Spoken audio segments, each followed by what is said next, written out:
Ba, ba, ba, ba, ba. Check. All right, welcome back, everyone, to our second attempts at talking about this album. Because, Technical difficulties. yeah, more like I didn't switch the input difficulties. But anyway, welcome to Side 1, Side B with Dave and Steve. I'm Steve. And I'm Dave. And today we're going to be talking about Paul Di'Anno's first post-Iron Maiden solo album, Di'Anno, released in 1984. Dave, how familiar are you with Paul Di'Anno? I am familiar with those first two Iron Maiden records. More with the first one because I think it's a better record. But yeah, that's about the extent of my Paul Di'Anno knowledge. Now, when I discovered this album, it's because this would have been back in, I want to say, 2003, 2004, when I first started getting into Iron Maiden. And I'd purchased, I think at this point I'd probably gotten all of the Iron Maiden records. So I was looking for solo stuff, and I bought all of Bruce Dickinson's stuff. And I was looking to see if he had anything else, because I think he's a really good singer. I thought he fit early Iron Maiden very well. We were talking about it off microphone earlier. I think we both wish there was more Paul Di'Anno in the world. Yeah, I wish I like the Bruce Dickinson albums quite a bit. And even though there's only one Paul Di'Anno album I really liked, I would have liked to have seen like a couple more albums like that first one, like maybe like 3 or 4 albums like that first one. And then if that meant that we would have to wait a few years for Run to the Hills or The Trooper, so be it. Yeah, and I think he would have been capable of singing the songs on Number of the Beast. I hear people say that they wanted to get a different singer because they didn't think he fit the style of music, but I thought Killers was reasonably close to the music on A Number of the Beast. So I think it was more a personality difference than I think a creative difference. Although didn't Bruce write a lot of the lyrics, or was that a little after Number of the Beast? He did. So it wouldn't have been the same record, but I think Steve Harris wrote probably about half the record, if not more. Okay. Bruce wasn't officially credited on that because he still had record label stuff due to his previous band Samson, which that gives you a preview to a future episode. I'm going to bring a Samson record in. Anyway, back to Di'Anno. So this record, I was probably looking at his Metal Archives lineup, and I was able to find his band Battlezone pretty easily. They released 3 albums. 2 of them in the 80s sounded more like the new wave of British heavy metal style that you'd probably expect from him. Not really Iron Maiden, not up to that same caliber, but probably, B tier maybe. And then he was also in a mid-paced metal band called Killers, which obviously named after his Iron Maiden record. And that one was probably the best thing he's done after Iron Maiden. Probably something we might even look into someday. This one, I could not find any information on it. I couldn't find a torrent of it. This was like kind of pre-YouTube, so nobody like ripped it and put it online. Streaming wasn't really a thing yet. So the only way I was able to get a hold of this record back then was to import it from England, and it was surprisingly cheap. I thought something that rare would have been, like $50, but I don't remember what I spent on this at the time, but I mean, I was still in high school and living in my parents' house, so I probably didn't spend more than like $10 on this. So when we put it on, are we going to accidentally summon a Kandarian demon who will possess the dead and torment us, like in the movie Evil Dead? Well, since I've listened to this record since I bought it, I assume that would have happened when I first played it, but I mean, okay. It was in the same collection as a number of heavy metal records, so maybe it got possessed by the Opeth record sitting under it. I don't know. Maybe, yeah. We'll find out. I don't want to spoil what this album sounds like because I like legit want your reaction to it. But it's like, if I was to ask you what you think Paul Di'Anno would do post Iron Maiden, what would you imagine it to be? Kind of like scuzzy dirtbag thrash, like the kind of thing that you could listen to if you had a jean jacket on with some vomit stains on it and were like bumming beers off of the table at the bar that had already left and had a half finished room temperature pitcher, and you didn't want to pay for anything, like like that general vibe. the scuzzy dirtbag thrash that I associate with the band that wrote The Prowler, not necessarily the band that wrote Run to the Hills. Well, you kind of described his 90s career, but this album, we'll put it on, and we'll when we come back, we'll see how close you got. But before we do that, I'm going to talk a bit about the lineup on here. Besides the drummer, Dave Irving, who is separate from the band, so I don't think he was even in the band. I wonder if they just got him as a session guy, because they list it, and it just says Dave Irving played the drums on the album. So, or maybe he was in the band and he quit while recording. Yeah, it must have been something like that. But I was looking up on his Discogs profile, and he had a career post this album, but everybody else, nothing. The only credits are this album, the single for this album, and the live recording. I think they put out like a video to promote this. There's 2 guitar players, Lee Slater and PJ Ward, Kevin Brown on bass, Mark Venables on keyboard, and obviously Paul Di'Anno, the Iron Man himself. The Iron. Well, he's not an Iron Maiden because he's yeah. The album cover shows, it looks like a gang of British vagrants are getting ready to come stab you with a switchblade, I think. Yeah, this looks like this looks like the kind of guys who would mug you in a British 80s movie, not an American 80s movie. They don't look like the Stephen King villains that are bullies that nearly kill children. The kind of people who try to mug you in a British 80s movie and end up stabbing you, even though there is nothing in the scene that indicates it will escalate to that point. Also, since there's no information on it, I don't know who any of these guys are. So I try to picture what genre they all do based on how they look. Like the guy with just the mustache, I assume, is the keyboard player. Yeah, the guy with just the mustache does look like the power ballad kind of metal guy a little bit to me. The guy, I'm gonna assume the guy in the middle is Di'Anno. Yep. He's got kind of like the coveralls, so he has kind of like that tough working class thing going. The guy next to him, I don't know, he looks like a new wave guy to me, kind of. And then the guy on the far end, I bet these two are the two on the right are the guitar players, and I bet you the guy on the very left is the bass player. Yeah, yeah. We have no way, because I can't find any information about these guys, so I don't know. Is the live recording? Is there a video of it, or? Oh yeah, I guess we could figure out based on that. So I mean, we're not going to right now. But yeah. So the drummer's not on the cover either, and he's no, not yeah. credited. There's 6 people, but there's only 5 people pictured. So yeah. So So that could either mean that he was a session drummer or that he was fired partway through recording. So it really could be either, or maybe it was a Spinal Tap thing. Maybe you just spontaneously combusted. Yeah. Maybe they all spontaneously combusted, and that's why only Paul's around. Because these days he's got to do the shows in a wheelchair. So maybe he was gonna spontaneously combust and it didn't happen. So we're gonna find out that some of these guys took on stage names and are members of Killers or something. But yeah.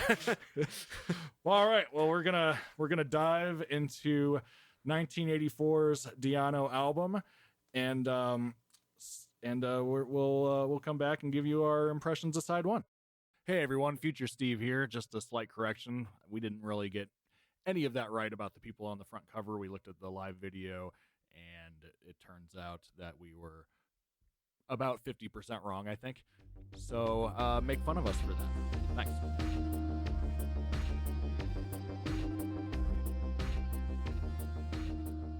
I wasn't expecting it to sound like John Bon Jovi. Well, Dave, I think you probably have a very good idea how I was feeling in 2004 when I waited for this album for 2 weeks to show up at my house, and I was expecting Iron Maiden or Killers Part 3, and got this. This had to have been a stab at commercial success because they just needed to pay their rent or something. Because I think we didn't really talk about the cover, and we did to some degree, but there is one detail that we have talked about in previous episodes that we neglected to mention this time, and that is that the photo on the cover is exactly the same on the front and on the back, and the cardboard that the LP was in is like the flimsiest cardboard I have ever handled for a record. Like, this is no I'm insert. Maybe it came with one, but I'm surprised this made it across the ocean.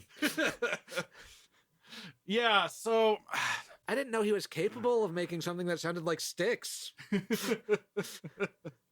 There were a few it does times. sound like Styx. There were a few times when I thought like there were some cool guitar parts buried beneath some things. Like sometimes that would come out. Then sometimes it'd be kind of like the chugging rhythm guitar with. I didn't like the synth sound in any of it, but in the less bad moments, I was like, okay, this is like a third-rate Cars thing they're going for maybe. And then he's a very good synth player, but yeah, I'm not going to critique he didn't his pick technique. a good sound. Yeah, this sounded just like generic 80s power ballad patches.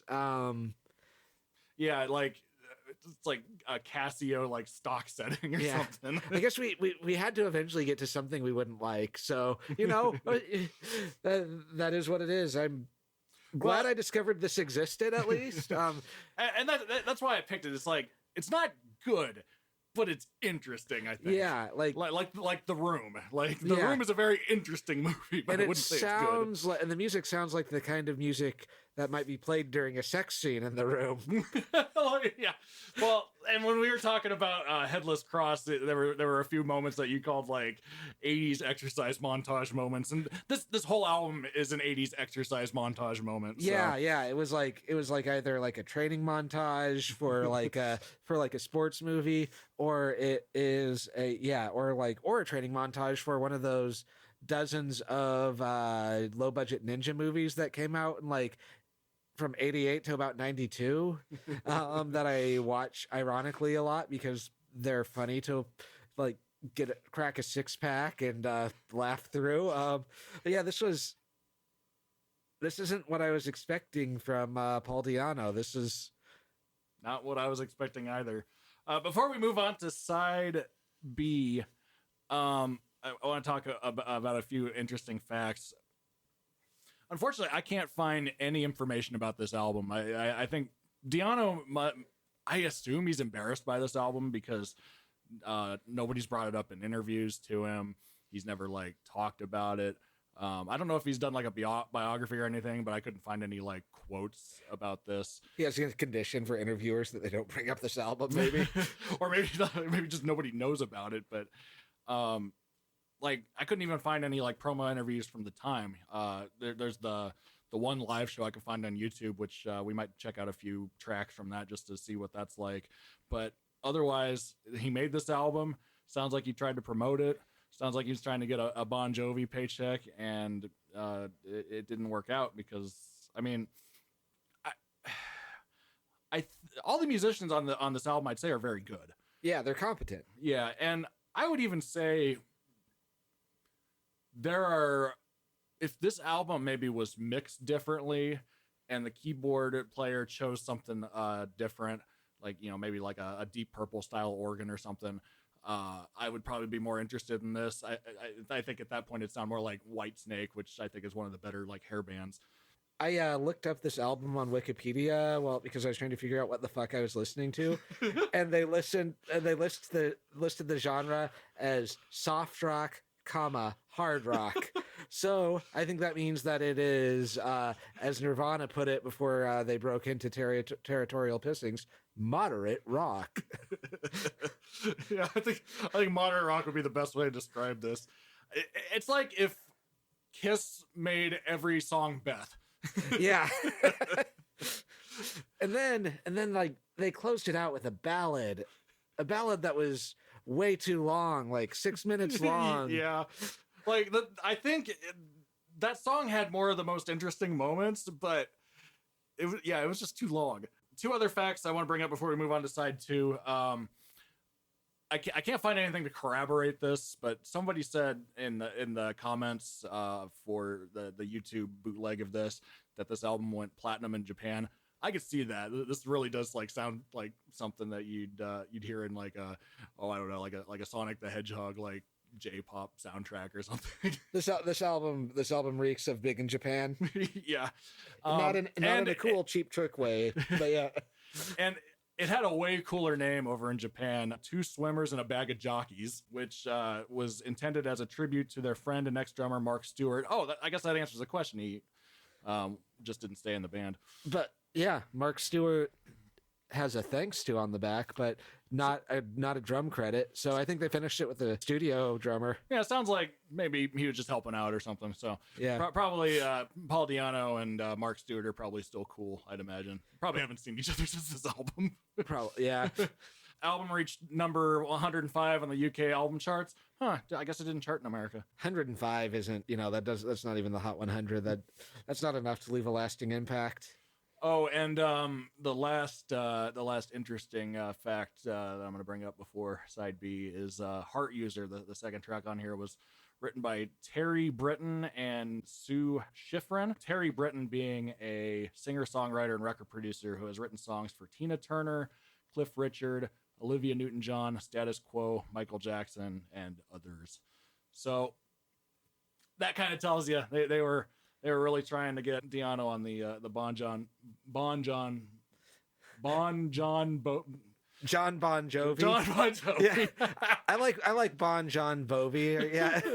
Bon John Bovi. I guess the biggest thing I wonder about this is, was this Di'Anno's idea, or was this like a record company idea? Were they like, hey, you're out Iron Maiden, you want to make some bucks? Or was he just like, I really want to make moderate rock? Yeah, I don't know. Like, considering everything he's done since then, it seems like he really needed to pay rent. Yeah, because after this, Battlezone has a bit more of a glam edge. Like, it kind of reminds me of the first Def Leppard album, which is our friend Pete's favorite band. Yes. And you have heard it here. Pete loves Def Leppard. Yes. So much so that he insisted that the record was behind him at practice yesterday. Yes.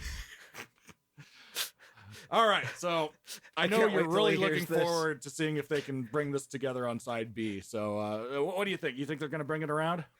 No, but I'm going to make a prediction that there is going to, like, I have been giving each song a chance as it goes for some reason. Like, I have in the opening notes been like, okay, I'm ready. Turn this around, do something for me.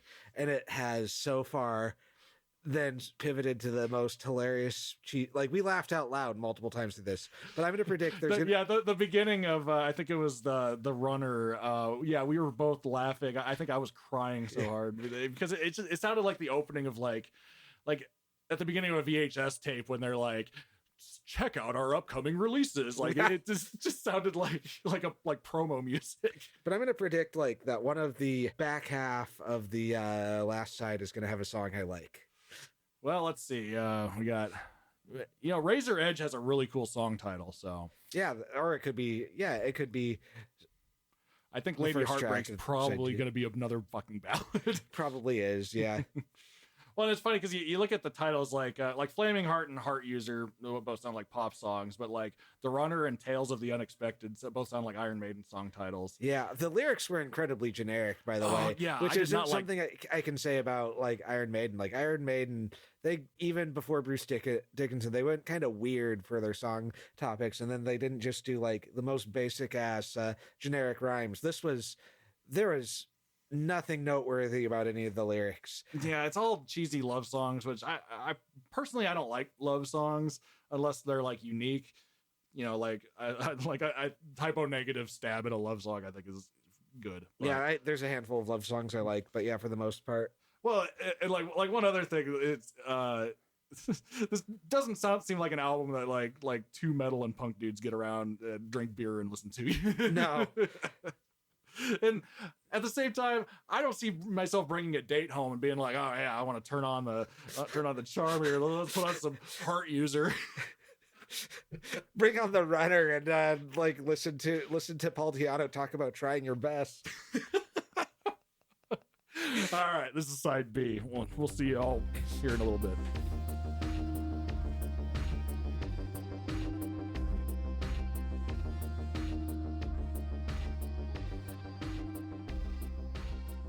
And we are back from side B of Di'Anno's 1984 self-titled record.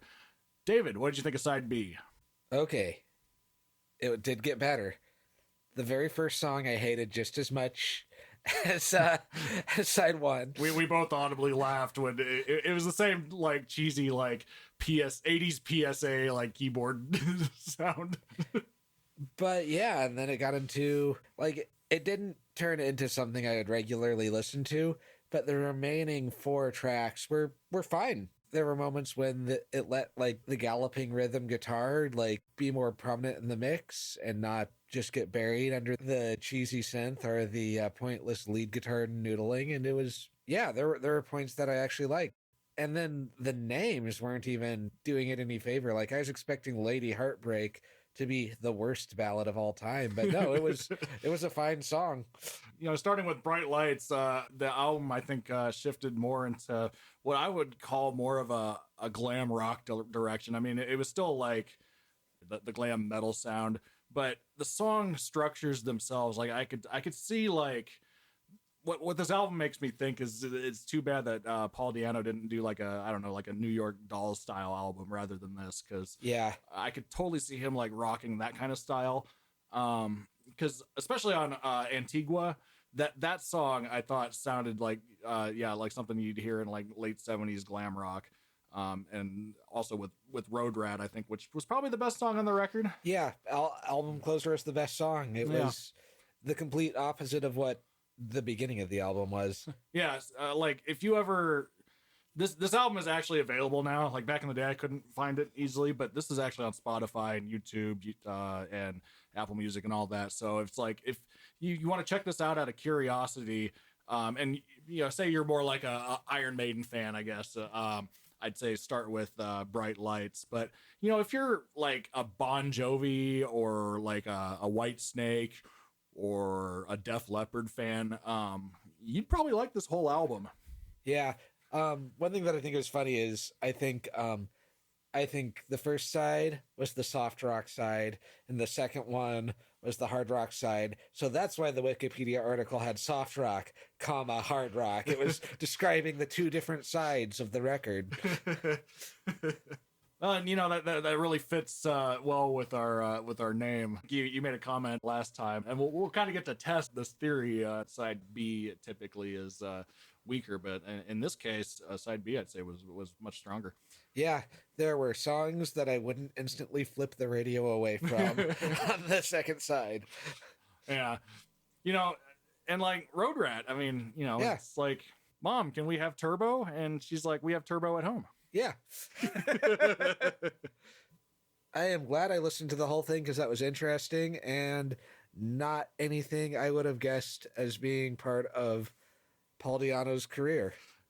Yeah, it's interesting to bring this out to, you know, not only like show to somebody else and analyze, but you know, when I got this, I don't think I really gave it much of a chance because I barely remembered side 2. So listening to this and actually like sitting down and analyzing it, you know, made me it was an interesting experience. Certainly not something that either of us, I doubt you're going to be adding Heart User to your Spotify playlist. But. Yeah, no.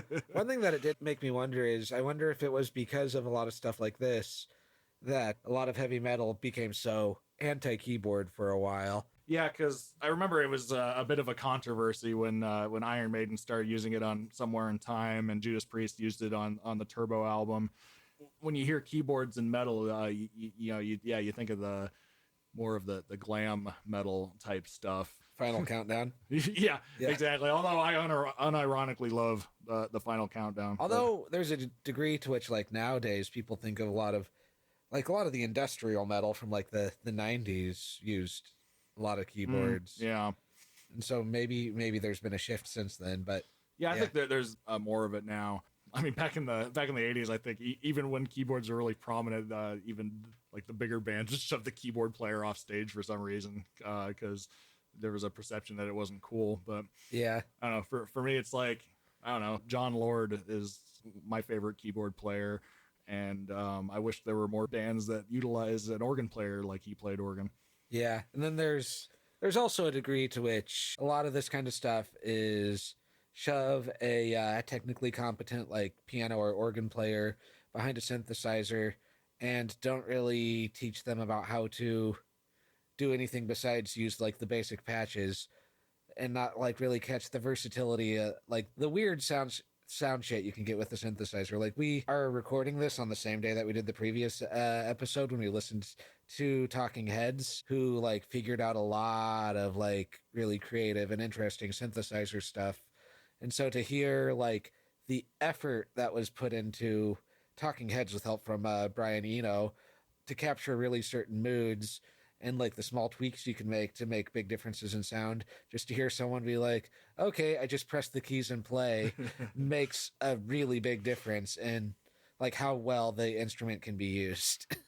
Yeah, I thought the keyboard player on this album was very good. There were moments, especially, I almost wonder, because on the first side, it seemed like he just took a Casio keyboard and plugged it in, and went. But on the second side, he was using a lot less generic of patches, I'd say. Things that were a bit more interesting. And then like more just general piano too, which makes me think, hey, maybe he was just a piano player who was doing synthesizers because it was the style at the time. Hey everyone, Future Steve here. So we're about to talk a bit about how this album doesn't seem to be talked about, but since then I have since found quotes about this from his autobiography that he did indeed release, called The Beast. And when he talks about this album in that, he said that he put the band together because he wanted to do something that he didn't think his fans would expect. So he left Iron Maiden, so he wanted to do basically what he probably considered to be the exact opposite of Iron Maiden.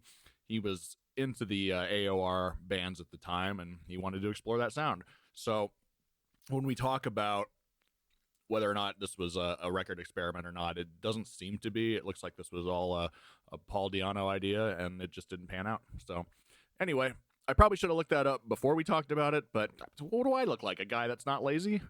Anyway, back to our regularly scheduled podcast.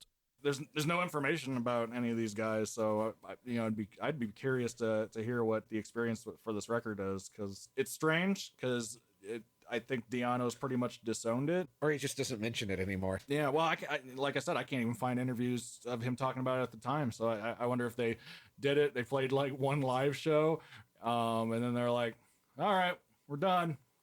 We didn't get John Bon Jovi money, so off to our next thing. But. Yeah. And then, after this, Di'Anno went on to do Battle Zone, which is much better. I'd say that one has some more, it has some like 80s glam moments, but it's much more like, I'd probably say maybe more like heavier than Def Leppard's first album. But yeah, so that was Di'Anno. If anybody wants to listen to it, it's out there now. You can listen to it. Paul doesn't perform any songs off of it. He pretty much just does Iron Maiden cover songs anymore. But yeah, the record is still cheap, surprisingly. I when I was looking through the Discogs page, I think I saw one for like $10. So nice. You can own the flimsiest record jacket in history, put out by FM Records. And there's a telephone number on here. It's probably been disconnected. You call it, like, oh, it's Paul Di'Anno himself. All right. Paul, what were you thinking when you wrote... Look, I just wanted drugs, okay? Yeah. All right, well, that was Di'Anno. Next time, I'll probably pick something enjoyable rather than interesting. Do you have anything in mind for your next one? Oh, yeah. Next, I am going to do the UK version of The Clash's self-titled debut from '77. All right, well, and I hear you have an interesting story to go along with that one. So I do, yeah. Everybody will want to tune in for that one. So, well, all right, well, that was that. So everybody go listen to Di'Anno, and then let us know in the comments how much you loved it. Yep, catch you on the flip side. Bam, nailed it, catchphrase.